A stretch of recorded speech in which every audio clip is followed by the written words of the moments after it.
वक्फ में रिफॉर्म की जरूरत थी और यह बात मोदी के टाइम पर नहीं बल्कि जब कांग्रेस का राज था तब से चल रही थी। लेकिन मोदी ने रिफॉर्म करने की हिम्मत दिखाई तो सारे मोदी विरोधी बवाल काटने लगे कि बॉस ये तो नरेंद्र मोदी मुसलमानों से ज्यादती कर रहे हैं, मोदी तो मुसलमानों को टारगेट कर रहे हैं। जबकि यही मोदी मुसलमानों को घर भी दे रहे हैं, नौकरी भी दे रहे हैं, काम धंधे के लिए लोन भी दे रहे हैं। अभी कल ही ईद के लिए सौगातें मोदी बांटा गया था। लेकिन मोदी विरोध में जिन्होंने आंख कान नाक मुंह सब बंद कर रखा है, ना उनको देखना है ना सुनना है।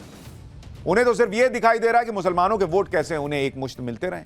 मुसलमानों के वोट एक मुश्त तब तक मिलते रहेंगे जब तक इनका मुसलमानों को भड़काने उकसाने वाला एजेंडा चलता रहेगा। और यही वक्फ बिल को लेकर हो रहा है। मुसलमानों को पीएम मोदी के खिलाफ भड़काने में पूरा जोर लगा दिया गया है। वक्फ संशोधन बिल के खिलाफ all India Muslim Personal Law Board ने जो प्रदर्शन किया उसमें नरेंद्र मोदी के खिलाफ और जहर उगला गया। प्रदर्शन के दौरान क्या क्या कहा गया सुनिएगा, कान से धुआं फेंक देगा बॉस। कहा जा रहा है कि मोदी मुसलमानों की दाढ़ी टोपी और हिजाब के बाद मस्जिद भी छीन लेंगे। कब दाढ़ी टोपी छीनी है, लेकिन बोल रहे हैं मोदी मुसलमानों को कब्रिस्तान में चैन से दफनाने भी नहीं देंगे। मतलब आप कहानी देख रहे हैं कैसी कैसी बुनी जा रही, कब्रिस्तान में दफनाने नहीं देंगे मोदी सरकार को फिर से शाहीन बाग जैसे प्रदर्शन की धमकी दी गई। वक्फ संशोधन बिल को नागपुरिया कानून बताकर उसे आरएसएस से जोड़ दिया गया। वक्फ बिल में संशोधन को मुसलमानों के अधिकारों पर सबसे बड़ा हमला बता दिया गया।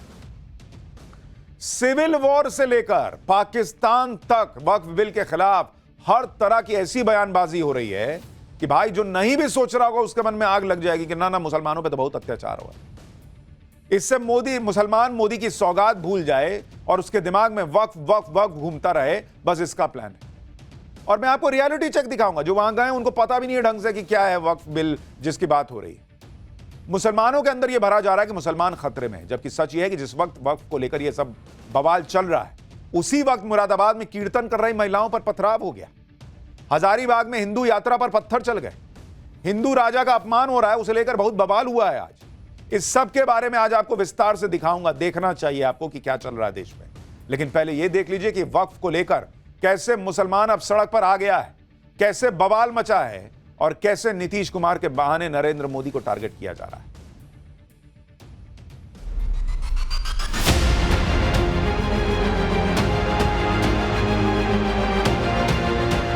हम लोग किसी भी कीमत पर, चाहे सत्ता रहे या जाए,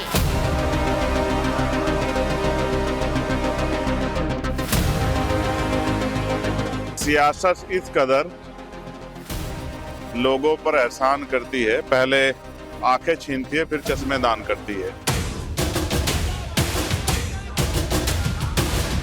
ये नंगी तलवार है मुसलमानों के गर्दनों पर। खुदा न खास्ता ये कानून मंजूर हो गया तो फिर हम पूरा देशव्यापी अभियान छेड़ेंगे।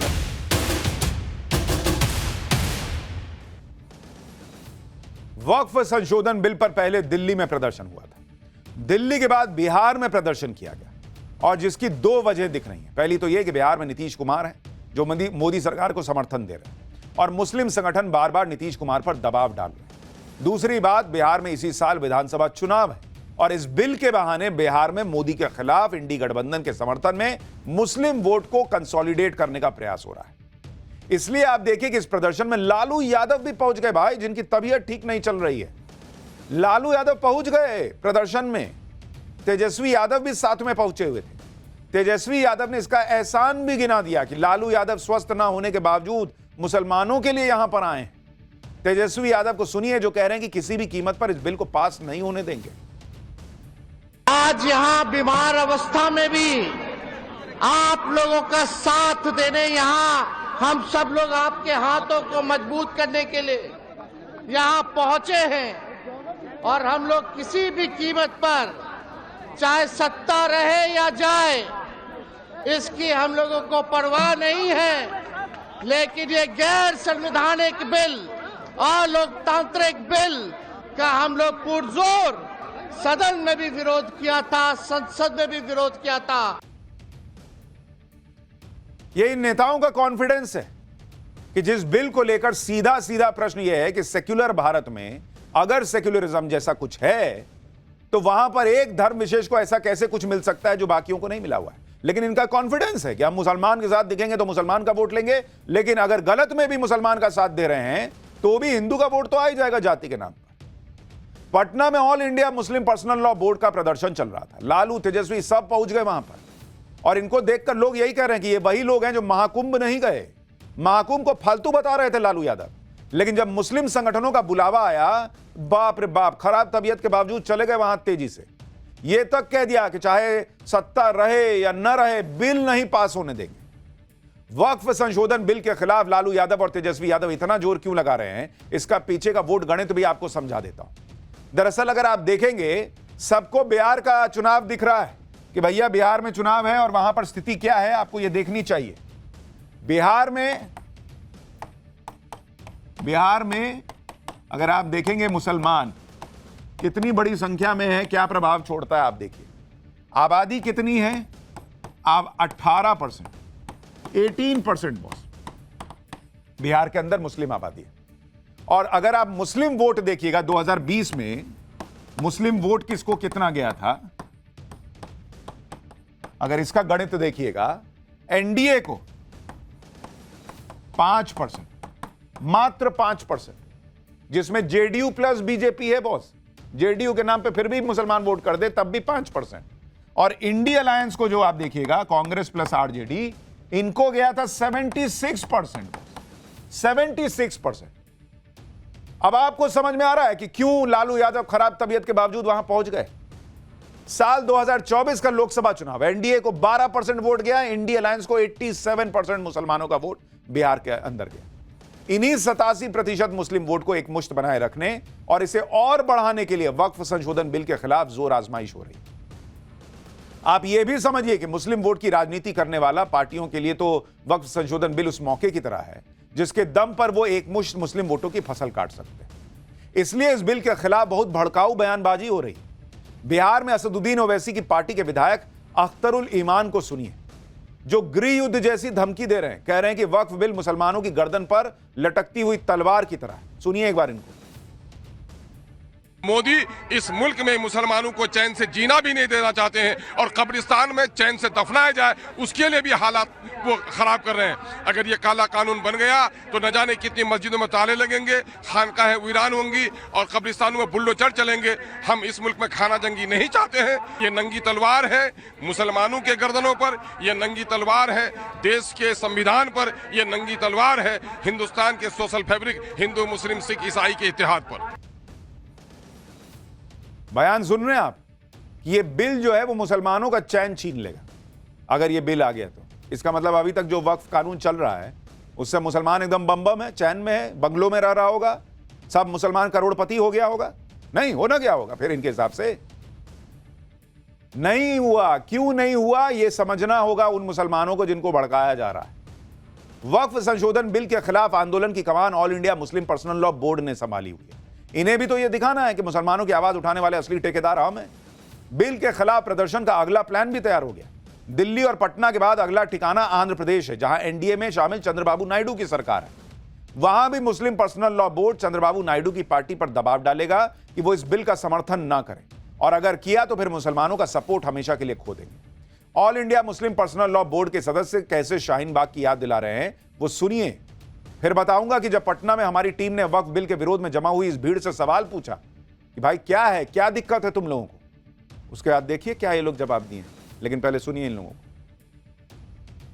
जिस तरह हमारी कौम ने अभी चंद माह पहले एक सीए और एनआरसी के ऊपर में शाहीन बाग का अजीमुश्शान मुजाहरा किया था, अगर ये बिल वापस नहीं लिया गया और खुदा न खास्ता ये कानून मंजूर हो गया तो फिर हम पूरा देशव्यापी अभियान छेड़ेंगे, पूरे मुल्की सतह का ऐलान करेंगे। जेडीयू, लोक जनशक्ति पार्टी, टीडीपी को ये इंतबाह देने के लिए है, ये वार्निंग देने के लिए है। अगर आपने बिल का समर्थन किया तो आप हमारे समर्थन से महरूम हो जाएंगे। जुमे की नमाज के लिए निकले तो आप काली पट्टी अपने हाथ के ऊपर बांध लें और खामोश और पुरअमन एहतजाज करें और उसके वीडियो बनाकर वायरल भी करें और सोशल मीडिया पर भी डालें। यानी इन लोगों का प्रयास यह है कि नरेंद्र मोदी ऐसे तो दबाव में आ नहीं रहे हैं, तो एक काम करो बिहार में करो, नीतीश कुमार से दबाव डलवाओ। एक काम करो आंध्र प्रदेश में करो, चंद्रबाबू नायडू से दबाव डलवाओ, ताकि किसी की तो सुन ले नरेंद्र मोदी। लेकिन ये लोग भ्रम में। नरेंद्र मोदी इस तरह की पॉलिटिक्स नहीं करते हैं बॉस। वक्फ संशोधन बिल के खिलाफ बहुत सी बातें भी हो रही। यह कहा जा रहा है कि वक्फ की संपत्ति तो जरूरतमंद मुसलमानों के वेलफेयर के लिए थी, लेकिन पीएम मोदी इसे लूट रहे हैं। सच्चाई क्या है? क्यों पीएम मोदी को इस बिल में संशोधन करना पड़ रहा है? अब यह भी समझिए। साल 2008 में वक्फ पर जॉइंट पार्लियामेंट्री कमेटी की एक रिपोर्ट पेश की गई, जिसमें वक्फ बोर्ड में बदलाव की सिफारिश की गई थी। 2008 में यूपीए की सरकार थी। तब यह कहा गया था कि वक्फ बोर्ड में सीईओ के तौर पर एक सीनियर अधिकारी की नियुक्ति की जानी चाहिए। भ्रष्टाचार में लिप्त मुतवल्लियों पर सख्त एक्शन की सिफारिश की गई। कहा गया था कि वक्फ से जुड़े केस में हाईकोर्ट के दखल को बढ़ाना चाहिए। वक्फ बोर्ड के कंप्यूटराइजेशन की भी सिफारिश की गई थी, लेकिन इन सिफारिशों पर काम करने के बजाय यूपीए सरकार ने इससे मुंह मोड़ लिया। अब पीएम मोदी इन्हें लागू कर रहे हैं तो हंगामा काट रहे हैं लोग। वक्फ संशोधन बिल के खिलाफ उस बिहार में प्रदर्शन हो रहा है जहां जेपीसी की टीम गई थी, जहां राज्य सरकार से भी सुझाव लिए गए थे और मुस्लिम संगठनों से भी। फिर भी प्रदर्शन हो रहे हैं, और यह सब इसलिए कि नरेंद्र मोदी को टारगेट करना है, नीतीश कुमार को फंसाना है, क्योंकि कुछ मुस्लिम वोट नीतीश कुमार को तो मिलते ही हैं। लेकिन इस बार All India Muslim Personal Law Board की चेतावनी का जेडीयू को लोड नहीं ले रही। बिहार के मंत्री विजय चौधरी क्या कह रहे हैं आप खुद सुनिए, फिर आपको वक्फ बिल पर विरोध की ग्राउंड रियलिटी दिखाता हूं। जेडीयू ने भी और सरकार ने भी जितने मुस्लिम के संगठन हैं, माइनॉरिटी के इदारे हैं, उनसे बात की, उनके प्रतिनिधिमंडल से मिला और जो उन्होंने चिंताएं जताई, हम लोगों ने सरकार की तरफ से भी और पार्टी की तरफ से भी, जो ज्वाइंट पार्लियामेंट्री कमेटी आई थी जेपीसी, उसको हम लोगों ने अवगत करा दिया है। तो हम लोगों ने तो बहुत ही पारदर्शी, जिसको कहिए ट्रांसपेरेंट स्टैंड रखा है। आपको पटना में all India Muslim Personal Law board के कुछ प्रदर्शन की कुछ तस्वीरें दिखाता हूं, जिसे देखना बहुत जरूरी है। इस प्रदर्शन के दौरान जो भीड़ जमा थी, उनके हाथ में इंग्लिश में लिखे हुए पोस्टर और बैनर थे, जिस पर लिखा था कि we reject Waqf bill, hands off Waqf, save Waqf जैसे नारे लिखे थे। जब हमारे सहयोगी ने वहां मौजूद भीड़ से सवाल किया कि वहां किस लिए आए भाई, तो इन लोगों से जवाब देते नहीं बना। सुनिए एक बार, देखिए ग्राउंड पर ये लोग प्रदर्शन करने आए हैं कि वक्फ संशोधन क्यों हो रहा है। इन लोगों को पता भी नहीं है कि क्या हो रहा है और क्या नहीं हो रहा है। सुनिए इन लोगों को। कहां से आए? अररिया से। क्या है किस मसले पर? बात नहीं करेंगे। बिल का क्या नाम है? आप लोग कुछ बताएंगे? क्या हो गया? नहीं, स्टेट पे जाइए, वहाँ तस्वीर पे जाइए, यहाँ बात आप ही की बात रखने आए? नहीं, हाँ ठीक है, वहाँ सब जो वहाँ स्टेट पे, यहाँ कोई नहीं बोलेगा, आपसे बात कोई नहीं करेगा। ठीक, मना किया जा रहा है ना, समझते हैं बात को। आप ही लोग की बात कर रहे हैं ना? मना किया जा रहा है ना? कौन मना कर रहे हैं? बयान चला, सुनने दीजिए ना।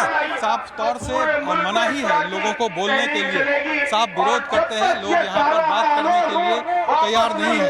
आप समझिए किस तरह से लोगों को समझा बुझा कर यहाँ पर लाया गया है। ये तो स्थिति है बॉस, बस बुलाया गया, उठ के चले आ गए हैं, हाथ में पोस्टर बैनर ले लिया है, कुछ नहीं पता कि क्या बदलाव हो रहा है, नहीं हो रहा है। नरेंद्र मोदी गर्दन पे तलवार रख दिए, अरे कब्र में भी नहीं लेटने देंगे चैन से, बस हवाई बात। बहुत हो गया, ये तो गलत हो रहा है मुसलमान के। इसी प्रदर्शन की एक और तस्वीर आपको दिखाता हूं। प्रदर्शन के दौरान धूप तेज थी, तो छांव के लिए प्रदर्शन कर रहे मुसलमान पास के एक मंदिर परिसर में पहुंच गए। वहां बैठकर मंदिर परिसर में थोड़ी छांव ली, लेकिन जब मीडिया का कैमरा वहां पहुंचा तो प्रदर्शनकारी वहां से चेहरा छिपाते निकल गए और सवालों का जवाब भी नहीं दिया। देखिए वहां क्या हुआ। इस मंदिर में देखिए अल्पसंख्यक समाज के जो लोग हैं वो बड़ी संख्या में, चूंकि बाहर बहुत धूप है, गर्मी है, तो मंदिर के अंदर ये तमाम लोग यहाँ पर बैठे हैं। नहीं, हम लोग कुछ नहीं बोलेंगे, मना किया गया। देखिए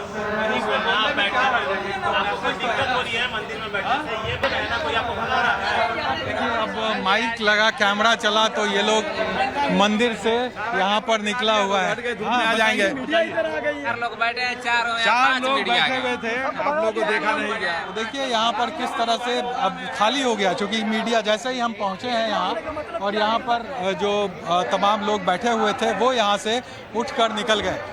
जनता जी है। आपने देखा है, बिल देखा है? हाँ जी, देखा, मैंने सुना है, मैंने बुजुर्गों से सुना है, मैंने उलमाओं से सुना है, जो हमसे बड़े हैं बुजुर्ग, उनसे सुना है। एकदम से हुकूमत से ही कहना चाहेंगे कि आप इस काला कानून को वापस ले लीजिए। अगर वापस नहीं लेंगे तो इसके लिए हमारे बड़े हम लोग को जो कहेंगे हम लोग वो करेंगे, अगर आखिर में जान भी देना पड़ेगा तो हम लोग इस कानून के लिए जान दे देंगे। नहीं होगा, अगर बिल आ जाएगा तो क्या होगा? बिल आ जाएगा तो इससे मुसलमान बिल्कुल आज़ाद नहीं होंगे।